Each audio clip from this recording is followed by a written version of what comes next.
Hello दोस्तों, स्वागत करती हूँ आपका आपके अपने यूट्यूब चैनल रामनील क्लासेस में।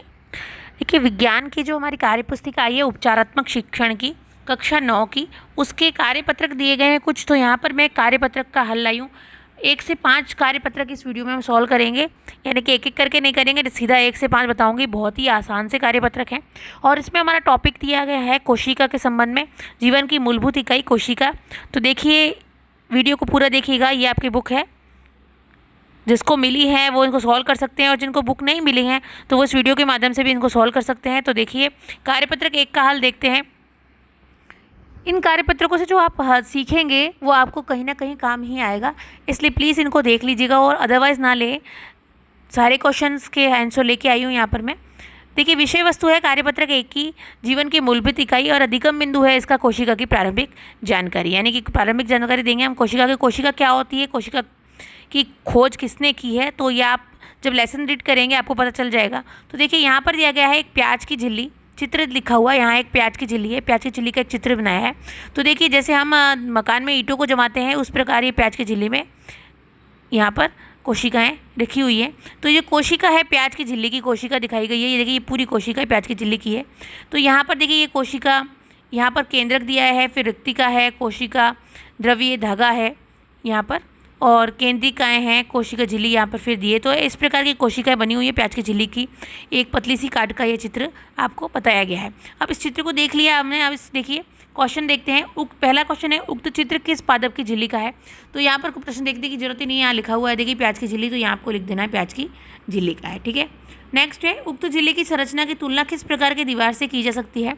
तो ये ईंटों की दीवार के समान है, इसलिए यहाँ ईंटों की दीवार, उत्तर लिखना है ईंटों की दीवार। तीसरा है, जिस प्रकार ईंटों को जोड़कर भवन की दीवारों का निर्माण किया जाता है, उसी प्रकार सजीवों की कौन सी मूलभूत रचना आपस में मिलकर शरीर का निर्माण करती है। तो इसका उत्तर हो जाएगा कोशिका। ठीक है। क्वेश्चन नंबर 4 है, कोशिका की खोज किस वैज्ञानिक ने की थी। तो कोशिका की खोज की थी रॉबर्ट हुक ने 1665 में। ठीक है, इसका उत्तर आपको लिखना है, रॉबर्ट हुक ने 1665 में कोशिका की खोज की थी। पांचवा प्रश्न है, रॉबर्ट हुक ने सूक्ष्मदर्शी में मधुमक्खी के छत्ते के समान संरचना किस पेड़ की छाल में देखी थी। तो रॉबर्ट हुक ने जो सूक्ष्मदर्शी के में मधुमक्खी के छत्ते के समान संरचना देखी थी वो कॉर्क की पतली काट में देखी थी। इसका उत्तर लिखना है कॉर्क की पतली काट में। क्वेश्चन नंबर 6 है, सेल यानी CELL का हिंदी में क्या अर्थ है। तो हिंदी में देखिए, सेल को हम कोशिका ही कहते हैं, लेकिन ये थोड़ा प्रश्न में थोड़ा मिसप्रिंट है, क्योंकि हिंदी में अर्थ नहीं पूछा है। कोशिका जो शब्द है, यानी कि सेल जो शब्द है वो लैटिन भाषा का है, जिसका अर्थ होता है छोटा कमरा। तो आपको यहाँ दोनों लिख देना है, कोशिका या छोटा कमरा। क्वेश्चन नंबर 7 है, सजीवों की मूलभूत इकाई को क्या कहते हैं। तो सजीवों की मूलभूत इकाई को कोशिका कहते हैं। तो यहाँ कार्यपत्रक 1 है, इसमें आपको सिर्फ 7 ही प्रश्न दिए गए थे, सातों प्रश्नों के उत्तर बता दिए हैं, और उसके नीचे आप देखिए शिक्षक की प्रतिपुष्टि और हस्ताक्षर है। तो ये इस कार्यपत्र को आप जब कर लेंगे तो यहाँ आपके शिक्षक अपनी टिप्पणी देंगे और अपने हस्ताक्षर कर देंगे। तो कार्यपत्रक 1 को हमने सॉल्व कर दिया है। चलिए देखते हैं कार्यपत्रक 2। कार्यपत्रक 2 में क्या दिया है, इसका विषय वस्तु है जीवन की मूलभूत इकाई, और अधिगम बिंदु है सजीव और निर्जीव में कोशिका के संदर्भ में अंतर स्पष्ट करना। तो देखिए, विषय वस्तु तो सभी कार्यपत्रकों की सेम है। यहाँ पर लगभग 12 कार्यपत्रक दिए हैं, उसके बाद एक आकलन प्रपत्र भी दिया है। तो मैं आपके सामने सारे प्रस्तुत करूंगी। इस वीडियो में सिर्फ हम 5 कार्यपत्रक का हल देखेंगे। तो देखिए, कार्यपत्रक 1 का भी विषय वस्तु सेम थी, लेकिन इसका अधिगम बिंदु था कोशिका की प्रारंभिक जानकारी। दूसरे का अधिगम बिंदु है सजीव और निर्जीव में कोशिका के संदर्भ में अंतर स्पष्ट करना। तो देखिए, क्वेश्चन नंबर 1, आप इन चित्रों में से सजीव और निर्जीव को छांटकर सारणीबद्ध करना है। तो देखिए, यहाँ 6 चित्र, कुछ 8 चित्र दे रखे हैं, चित्रों को देखिए, फिर सजीव और निर्जीव को छांटना है। तो देखिए, सजीव कौन से होंगे, सबसे पहले को देखिए, सबसे पहला एक चूल्हा जलता हुआ दिख रहा है। तो चूल्हा क्या है, तो निर्जीव है, तो उसको निर्जीव की श्रेणी में लिख देना आपको यहाँ चूल्हा। दूसरा है पौधे है, तो पौधे सजीव हो जाएंगे। दूसरा यहाँ पर मानव दिख रहा है, यहाँ मानव, तो मानव सजीव है। मोटरसाइकिल है, निर्जीव। हैंडपम्प क्या है, तो निर्जीव। टेबल क्या है, तो निर्जीव। फिर झाड़ियाँ या वृक्ष हैं, तो ये सजीव हो जाएंगे, और गाय भी होगी, सजीव हो जाएगी। तो इस प्रकार ये सारणी आपको भर लेनी है। क्वेश्चन नंबर 2 है, निम्न सारणी में से छांट कर लिखिए कि किन में कोशिका उपस्थित है और किन में नहीं है। तो अमीबा में कोशिका है, एक कोशिकीय जीव है। दूसरा अलमारी है, अलमारी में कोशिका अनुपस्थित है। बकरी में भी कोशिका होती है क्योंकि सजीव है। कुर्सी निर्जीव है, यानी कोशिका अनुपस्थित होगी। फिर है आम का वृक्ष, आम का वृक्ष सजीव है, कोशिका उपस्थित है आम के वृक्ष में। हाइड्रा में भी कोशिका उपस्थित है। पुस्तक में कोशिका अनुपस्थित है। जलकुंभ में कोशिका उपस्थित है, और पेन में कोशिका अनुपस्थित है। ठीक है। नेक्स्ट है क्वेश्चन नंबर 3, सजीव व निर्जीव में कोशिका की उपस्थिति के आधार पर अंतर स्पष्ट कीजिए। यानी कि सजीव और निर्जीव में कोशिका की उपस्थिति यानी कोशिका है या नहीं है ये पता करना है, उपस्थित है या अनुपस्थित है। तो यहाँ सजीव में कोशिका उपस्थित लिख देना है और निर्जीव में अनुपस्थित लिख देना है। तो ये देखिए क्वेश्चन नंबर कार्यपत्रक 2 का हल हमने कर दिया है। बहुत ही आसान से सवाल थे, यहाँ पर 3 ही सवाल दिए गए थे। तो यहाँ पर भी शिक्षक की प्रतिपुष्टि और हस्ताक्षर करने हैं, नीचे शिक्षक कर लेंगे। यहाँ पर जो भी शिक्षक मुझे देख रहे हैं तो यहाँ पर आपको कार्यपत्र का बिल्कुल संपूर्ण हल मैं लेके आई हूँ। यहाँ पर बिल्कुल भी मिस्टेक नहीं है क्योंकि मैं भी एक शिक्षक हूँ। ध्यान रखिएगा, आगे भी कार्यपत्र के हल में लेके आऊँगी। तो वीडियो को लाइक कीजिएगा, दोस्तों का शेयर कीजिएगा और चैनल पे नए हैं तो चैनल को सब्सक्राइब जरूर कर लें। बेल आइकन को प्रेस करें जिससे आने वाले नेक्स्ट वीडियो की नोटिफिकेशन आपको मिल सके। क्वेश्चन नंबर 3 देखिए, कार्यपत्रक 3 विषय वस्तु है जीवन की मूलभूत इकाई। अधिगम बिंदु यहाँ चेंज हो गया है, अधिगम बिंदु है एक कोशिकीय बहुकोशिकीय के आधार पर जंतु का वर्गीकरण, यानी कि एक कोशिकीय जीव और बहुकोशिकीय जीव। ठीक है, यहाँ संदर्भ कक्षा 8वीं की और 9वीं की बुक्स ले रखी हैं। क्वेश्चन नंबर 1 है, निम्न चित्रों में दिखाए गए सजीवों के नाम लिखिए।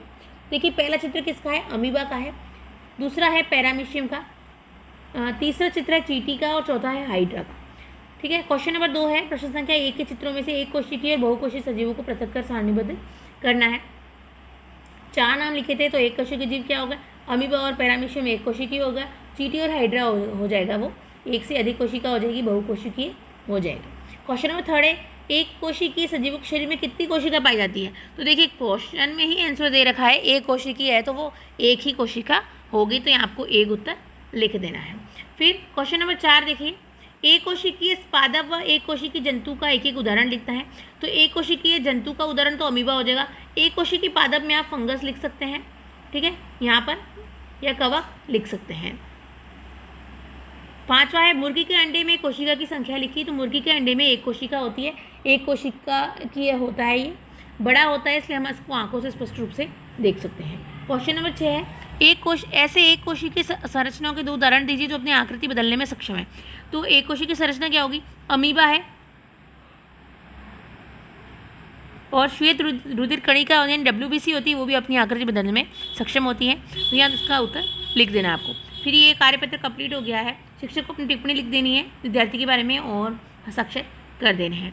तो क्वेश्चन कार्यपत्र 3 हमने कर लिया है। चलिए देखते हैं कार्यपत्रक 4, पेज नंबर 4 है इसका। विषय वस्तु वही हो जाएगी जीवन में मूलभूत इकाई और अधिगम बिंदु हो जाएगा कोशिका की आकृति के आधार पर पहचान। ठीक है, संदर्भ वही है, कक्षा 8वीं 9वीं की पुस्तकें लेनी है आपको। कोशिका के संबंध में जो अध्याय दे रखा है उनको पढ़कर आपको उसको करना होगा। क्वेश्चन नंबर 1 है, निम्नांकित दी गई कोशिकाओं को उनके आकृति के आधार पर पहचान कर उनका नाम लिखना है। तो पहला देखिए, पहला है रक्त कोशिकाएं यानी रुधिर कोशिकाएं, दूसरा है अंडाणु, तीसरा है तंत्रिका कोशिका और चौथा है पेशी कोशिका यानी तुर्क रूपी जो पेशी कोशिका है वो यहाँ पर दे रखी है। तो यहाँ चारों आपको नाम लिख देने हैं। क्वेश्चन नंबर 2 है, लाल रुधिर कणिकाएं कहाँ पर पाई जाती है और उनका रंग कैसे होता है। अब देखिए पाई कहाँ पर जाती है और बनती कहाँ है, या 2 क्वेश्चन हो जाते हैं। तो यहाँ पर कहाँ पाई जाती है, तो मैंने दोनों चीज़ें लिखी हैं। अस्थि मज्जा में बनती है, लाल रुधिर कणिका अस्थि मज्जा में बनती है तथा रुधिर में पाई जाती है, क्योंकि रुधिर कणिका है तो रुधिर में पाई जाएंगी। ठीक है, बनती है अस्थि मज्जा में, ये एक एक्स्ट्रा मैंने आपको लिखा है ताकि आपको नॉलेज में रहे। और इनका रंग कैसा होता है, तो लाल रुधिर कणिका तो इनका रंग कैसा होगा, तो इनका रंग लाल ही होगा, आपको यहाँ उसका लिखना है, लाल रंग होता है। 3 है, हमारे शरीर में सैनिक के रूप में कौन सी कोशिका उपस्थित होती है जो अपना आकार बदलने में सक्षम होती है। तो इसको कहेंगे WBC या वाइट ब्लड सेल या श्वेत रुधिर कणिका है। तो ये होती है सैनिक के रूप में होती है, ये रोगाणु से लड़ने में हमारी सहायता करती हैं। क्वेश्चन नंबर 4 है, यदि हमारे शरीर में खून की कमी हो गई तो संभवतः किस प्रकार के रक्ताणुओं की संख्या कम होगी और इनकी कमी से कौन सा रोग हो जाता है। तो इसका उत्तर हो जाएगा लाल रुधिर कणिकाएं, यानी कि खून की कमी होगी तो रेड ब्लड सेल कम हो जाएंगी और इसकी कमी से देखिए खून की कमी से कौन सा रोग होगा, तो अरक्तता हो जाएगा या एनीमिया इसको कह सकते हैं, एनीमिया रोग हो जाएगा। तो आप इसको यहाँ एनीमिया भी लिख सकते हैं। ठीक है, एनीमिया लिखना हो तो एनीमिया लिख सकते हैं। क्वेश्चन नंबर 5 है, हमारे सरकारी विद्यालयों में खून की कमी को दूर करने के लिए सोमवार मंगलवार को कौन सी गोलियाँ विद्यार्थियों को खिलाई जाती हैं। तो ये आयरन की गोलियाँ होती हैं, आयरन की गोलियाँ खिलाई जाती है बच्चों को खून बढ़ाने के लिए, रेड कलर की होती है। क्वेश्चन नंबर 6 है, उस लंबी शाखित कोशिका का नाम बताइए जो शरीर में नियंत्रण और समन्वय का कार्य करती है। तो ये कोशिका होगी तंत्रिका कोशिका, देखिए यहाँ चित्र दे रखा है, यहाँ पर देखिए ये इस प्रकार की तंत्रिका कोशिका का चित्र होता है। तो ये होती है नियंत्रण और समन्वय का यहाँ पर कार्य ये करती है। ठीक है। क्वेश्चन नंबर 7 है जीवों में सबसे बड़ी और सबसे छोटी कोशिका का नाम लिखना है। सबसे बड़ी कोशिका होती है अंडाणु और सबसे छोटी कोशिका होती है माइक्रोप्लाज्मा। ठीक है। सबसे बड़ी कोशिका अंडाणु होती है जो अंडा होता है, और सबसे छोटी कोशिका होती है माइक्रोप्लाज्मा। तो ये अंडाणु से, उस मुर्गी के अंडे से आप मतलब ना निकालें, अंडाणु होता है जो मादा में पाया जाता है, तो ये अंडाणु हो जाएगी और सबसे छोटी कोशिका है माइक्रोप्लाज्मा। ठीक है। तो ये भी कार्यपत्र कंप्लीट हो गया। शिक्षक प्रतिपुष्टि और हस्ताक्षर अपने यहाँ पर आपको शिक्षकों को करने हैं। अंतिम देखिए कार्यपत्र 5 है, इस वीडियो में लेके आई हूँ जो, तो इसकी भी विषय वस्तु हो जाएगी जीवन की मूलभूत इकाई, और अधिगम बिंदु हो जाएगा कोशिका के चित्र में विभिन्न अंगों की पहचान और उनका नामांकन। ठीक है। तो आप देखिए क्वेश्चन नंबर 1, दिए गए जंतु कोशिका के चित्र में कोई 8 नामांकन कीजिए। जंतु कोशिका का यहाँ चित्र दे रखा है, देखिए ध्यान से देखिएगा, जंतु कोशिका के चित्र दे रखा है, इसमें आपको 8 नामांकन करने हैं। ठीक है। तो मैंने यहाँ नामांकन कर रखे हैं, आप ध्यान से देख लीजिए। ये हो जाएंगे गुणसूत्र, फिर यहाँ बीचों बीचों देखिए ये संरचना होती है, इसको केंद्रक कहते हैं। ठीक है। तो यहाँ पर हो जाएगा गुणसूत्र, फिर हो जाएगा केंद्रक, फिर ये जो ब्लैक दिख रहा है ये केंद्रिका है, ये होगी रिक्तिका, और ये हो गया माइटोकॉन्ड्रिया, जिसको कोशिका का शक्ति गृह भी कहेंगे। फिर ये जो संरचना आपको दिख रही है ये गाल्जिका हो जाएंगी, ये लाइसोसोम हो जाएंगे, और ये बीच में जो द्रव भरा हुआ है ये कोशिका द्रव हो जाएगा। तो कुल 8 नामांकन ही करने थे, मैंने 8 नामांकन यहाँ पर कर दिए हैं। ठीक है। क्वेश्चन नंबर 2 है, दिए गए पादप कोशिका के चित्र में 8 नामांकन करिए। तो ये तो देखिए जंतु कोशिका का चित्र था, ये पादप कोशिका का चित्र है। तो आपको ये दोनों चित्र अपनी नोटबुक में बनाने हैं, इसकी प्रैक्टिस करनी है, क्योंकि परीक्षा में इससे संबंधित प्रश्न जरूर पूछे जाएंगे। ठीक है। तो देखिए पादप कोशिका का चित्र देखिए इस प्रकार का होता है। तो यहाँ पर कोशिका झिल्ली भी होगी और कोशिका भित्ति भी होगी, ये ध्यान रखना। पादप कोशिका जंतु कोशिका में मेन अंतर यही है कि पादप कोशिका में कोशिका भित्ति पाई जाती है। ठीक है। तो पादप कोशिका ये बाहर वाली कोशिका भित्ति हो जाएगी, अंदर वाली कोशिका झिल्ली हो जाएगी, 2 तो ये हो गए।